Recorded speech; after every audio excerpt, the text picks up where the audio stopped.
Welcome to एको स्वस्थ। My name is यश। आज मैं आपको 3 इजी स्टेप्स में बताऊंगा कि आप कोर को एक्टिवेट कैसे कर सकते हैं। आपने बहुत बार सुना होगा ट्रेनिंग के वक्त कि कोर को फायर रखना है, कोर को एंगेज रखना है, बट एग्जैक्टली वो कैसे करें एज अ बिगिनर काफी लोगों को नहीं समझ में आता है कि हाउ डज दैट फील। तो वो चीज मैं आपको 3 आसान तरीके से समझाऊंगा कि स्टेप बाय स्टेप आप कैसे समझे कि कोर को एंगेज कैसे करना है। तो पूरा वीडियो देखिए और समझिए एग्जैक्टली सो दैट वो आप सीख के अपने ट्रेनिंग प्रोग्राम में फॉलो कर सकते हैं। कोर को एक्टिवेट करने के तरीके सीखने से पहले जानना जरूरी हो जाता है कि एग्जैक्टली कोर है क्या, कोर की एनाटॉमी क्या है। कोर अगर आपको मैं सिंपल तरीके से समझाना चाहूँ तो बेसिकली समझिए वो एक बॉक्स है। Front part of the box आपके six pack rectus abdominis muscle बन गए, top part of the box आपका डायफ्राम मसल बन गया, bottom part is pelvic floor muscle, sides के ओब्लिक ट्रांसवर्स, और जो बैक साइड है वो बैक एक्सटेंसर।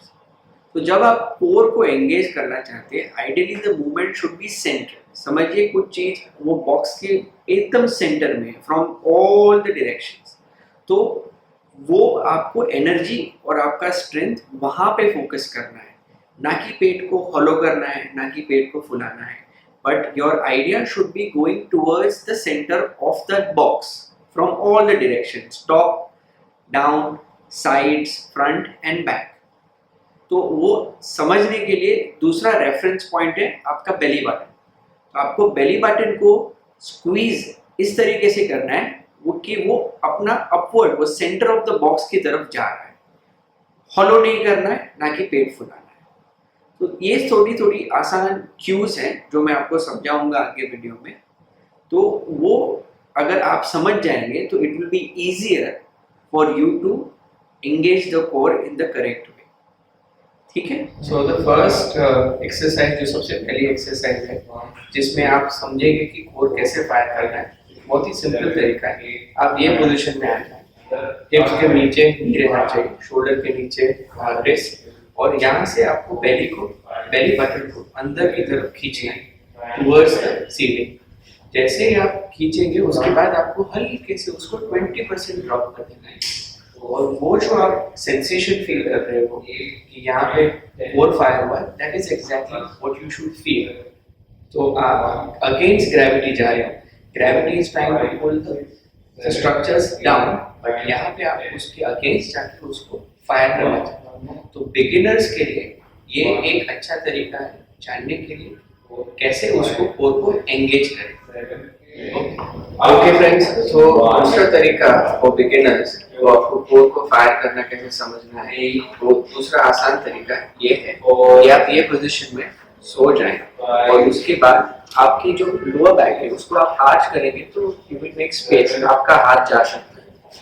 दूसरा पोजीशन है आपको बिल्कुल अपने बैक, लोअर बैक को flat on the ground push कर देना है। So this is what we want. जब आप अपने आप को पूरा लोअर बैक पुश कर देते हैं, then you don't have space कि आप अपना हाथ ओवर हियर फॉर फीडबैक। आप या तो एक छोटा सा टॉवल रख सकते हैं या अपना खुद का हाथ अंदर नीचे की डायरेक्शन में रख सकते हैं। द आइडिया इज आप पूरा लोअर बैक को अपने हाथों या फ्लोर की तरफ क्रश कर देना है, जितना जोर से हो सके उतना बेहतर। जब आप क्रश करेंगे you will feel the muscles over here coming into play, और वो मसल्स को आपको फ्लैट को प्रेशर मेंटेन रखने के बाद धीरे से एक पैर को आगे पीछे स्लाइड करना है। अब ध्यान रखने की बात यह है, जब भी आप पैर को आगे पीछे स्लाइड कर रहे हैं, ये बैक का पोजीशन चेंज नहीं होना चाहिए। Push the lower back towards the ground जितना जोर से, और फिर हल्के से ये मूवमेंट करें। So you will feel the burn, और आपको समझ में आएगा कि आपके ये वाले मसल्स ओब्लिक्स और टीए फायर हो रहे हैं। Thank you.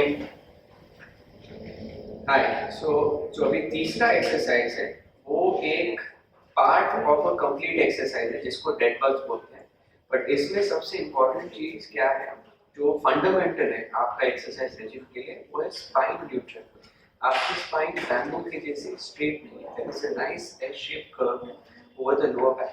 तो जो भी एक्सरसाइज आप अपनी ट्रेनिंग प्रोग्राम में करेंगे, डेडलिफ्ट या फिर ट्रेनिंग वेट ट्रेनिंग, उसमें अगर आपका स्पाइन का कर्वेचर और कोर एंगेजमेंट नहीं है तो फिर चांसेस है कि आप इंजर हो जाए। Over here what I want you to do is पहले समझिए कि स्पाइन न्यूट्रल क्या है। तो आपको पहले बैक को आर्च करना है, आर्च और फ्लैटिंग, आर्च फ्लैटिंग। तो जब आप आर्च कर रहे हैं आपकी हिप आगे की तरफ मूव हो रही है, जब आप फ्लैट कर रहे हैं आपकी हिप आपकी तरफ मूव कर रही है। आपको उसके बीच की पोजीशन मेंटेन करनी है, जहाँ पे ये आपका प्रोमिनेंट पॉइंट है आपका फ्लोर से परपेंडिकुलर।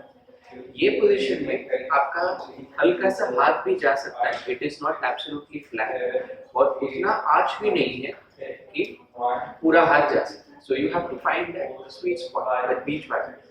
तो वो पोजीशन को मेंटेन करके जो हमने पहले एक्सरसाइज में समझा था कैसे कोर को, बेली बटन को अंदर, देयर इज अ डिफरेंस। आप अगर कोर फायर कर रहे हो और अगर आपका पेट फूल रहा है तो वो गलत है, और आप अगर पेट को फॉलो कर रहे हो पूरा का पूरा तो भी गलत है। आपको बेली को स्टिफन करना है और वो टाइटनेस जो फील कर रहे हैं वो सही से कोर एक्टिवेशन जो पहली एक्सरसाइज में हमने देखी थी कि क्या फील करना, क्या महसूस करना चाहिए। तो अभी स्पाइन न्यूट्रल में रखिए, feel the same thing over here, belly को टाइट करें और हल्के से वापस लेग को आगे लेके जाएं, मेंटेन दिस।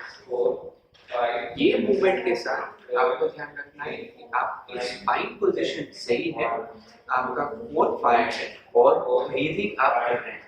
कभी-कभी कोर फायर करने में रिलैक्स, कभी-कभी कोर फायर करने में हम ब्रेथ होल्ड कर देते हैं। तो यू हैव टू अंडरस्टैंड ये कोऑर्डिनेटेड और स्किल्ड मूवमेंट है। अगर आप ब्रेथ कंट्रोल नहीं कर रहे हैं तो आपका वही ट्रांसलेट होगा आपके एक्सरसाइज में। तो ब्रेथ कंट्रोल आपको सीखना है। शुरुआत में थोड़ी तकलीफ होगी, पर धीरे धीरे जैसे आप प्रैक्टिस करेंगे वो आसान होते जाएगा। So spine neutral, core engage, leg movement और ब्रेथ कंट्रोल, ये सारे के सारे एक साथ होने चाहिए। इसमें टाइम दीजिए, ये स्किल्ड टेक्निक है तो उसमें जल्दी मत कीजिएगा और धीरे धीरे जैसे आप बेटर होते जाएंगे आपका core better. Thank you. Hi friends, so हमने देखा 3 आसान तरीके कि कोर को फायर कैसे करें एंड वो एक्चुअली महसूस कैसा होता है। उसके बाद मैं एक लास्ट एक्सरसाइज दिखाना चाहता हूँ जिसमें ये सब चीज एक साथ आती है, उसको बोलते हैं डेड बग्स। तो जब आपको कोर फायर कैसे करना, स्पाइन का पोजीशन कैसे मेंटेन करना वो आप सीख चुके हो, this is what you have to do. ये एक्सरसाइज आपको करनी है। पहले वाली एक्सरसाइज पार्ट में ब्रेकअप किया था आपकी समझ के लिए कि आप समझें कैसे क्या करना है। अब हम सब एक साथ उसको मिला के ये कंप्लीट एक्सरसाइज करेंगे। बट ये तभी ट्राई कीजिएगा जब आपको पहली 3 चीजों में कॉन्फिडेंस और स्किल डेवलप हो जाए। तो इसमें स्पाइन को न्यूट्रल में करेंगे जैसे पिछले एक्सरसाइज में किया था, फिर हल्के से एक पैर ऊपर लेंगे, फिर दूसरा पैर ऊपर लेंगे, इसको टेबल टॉप पोजीशन बोलते हैं।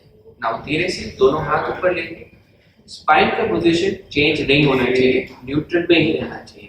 अभी एक हाथ और एक पैर मेंटेन रहेगा और दूसरा हाथ मूव होएगा। It's a coordinated skill movement, so ध्यान से कीजिएगा।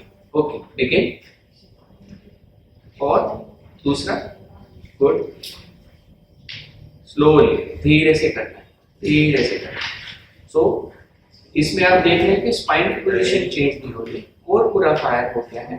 और 2 हाथ को, ये जो देख रहे हैं वो नॉर्मल डेविएशन थे, पर आपको ध्यान देना है कि जब आप ये हाथ और ये पैर मूव करें, दूसरा उसी पोजीशन में मेंटेन रहना चाहिए। इसमें ध्यान रखना है कि आप जब भी आप टेबल टॉप पोजीशन में जा रहे हैं तभी दोनों पैर कभी भी एक साथ ऊपर नहीं उठाएंगे, क्योंकि अगर आपका कोर वीक रहेगा आपके पैरों का वजन आपका कोर होल्ड नहीं कर पाएगा और आपका हिप आगे ड्रॉप हो जाएगा। तो पहले कोर फायर कीजिए, फिर एक पैर ऊपर लीजिए, फिर वो पोजीशन मेंटेन करने के बाद ही दूसरा पैर ऊपर लीजिए। दोनों पैर होने के बाद ही आप आगे बढ़ेंगे और आपका स्पाइन मेंटेन रहना चाहिए न्यूट्रल। अगर वो स्पाइन मेंटेन नहीं रह रहा और आप अपना पैरों का वजन नहीं ले पा रहे, तो उसके लिए आपको प्रीवियस एक्सरसाइज करनी पड़ेगी। जब आप न्यूट्रल स्पाइन में रख के पैर को स्लाइड करें, उसमें कॉन्फिडेंस गेन कीजिए और कंट्रोल स्ट्रेंथ डेवलप कीजिए और फिर ये एक्सरसाइज पे आए। Thank you. तो ये थे 3 आसान तरीके कोर को एक्टिवेट या एंगेज कैसे करें वो समझने के लिए। एक और बहुत ही इम्पॉर्टेंट चीज़ मैं आपको बताना चाहूँगा कि ये कोर डेवलपमेंट या कोर को ट्रेनिंग करना इनिशियली फॉर बिगिनर्स, उसमें कभी भी आप रश मत कीजिए। वो एक फाइन स्किल है, उसको समझने के लिए आपको थोड़ा टाइम और पेशेंस रखना पड़ेगा। जैसे जैसे आपको वो स्किल में आप बेटर हो जाएंगे, आपको बेटर रिजल्ट्स मिलेंगे। तो don't rush into the progression, ज़्यादा कॉम्प्लेक्स एक्सरसाइजेज ना करें जब तक आप ये 3 बेसिक स्टेप्स जो मैंने बताए उसको मास्टर और वो पोजीशन आपकी स्पाइन में मेंटेन करके आगे एक्सरसाइज नहीं कर पाते हैं फुल, तब तक इसको प्रैक्टिस करते हैं। और ये कोर ट्रेनिंग है, आई वुड रिकमेंड आप 6 डेज 7 डेज अ वीक आराम से प्रैक्टिस कर सकते हैं। और जैसे जैसे प्रैक्टिस करेंगे वैसे आप बेटर होते जाएंगे। और दूसरी चीज़ जो जानना बहुत ही इम्पोर्टेंट है इज़ दैट कि ये आपकी जो कोर ट्रेनिंग है वो एक फंडामेंटल पार्ट है। आप कोई भी इंटेंसिटी वर्कआउट कर लीजिए, हाई इंटेंसिटी इंटरवल ट्रेनिंग या फिर अगर आप कोई एक्टिविटी स्पोर्ट खेल रहे हैं, आपका कोर बेहतर रहेगा तो आपकी परफॉर्मेंस और आपकी एक्सरसाइज में एफर्ट जो है वो बेटर रहेगी और आपको बेटर रिजल्ट्स मिलेंगे at the end of the day. So core is fundamental for everything. Plus core strong रहा तो you have a less chances of getting injury due to your activity sport और training. तो इसमें बहुत initial time में बहुत investment चाहिए in terms of effort, but जैसे ही आपका स्किल डेवलपमेंट बेटर हो जाएगा आपको रिजल्ट्स भी उतने ही बेहतर मिलेंगे। So don't rush into it, समझिए, जानिए, महसूस कीजिए और फिर उसको स्केल अप कीजिए ग्रेजुअली।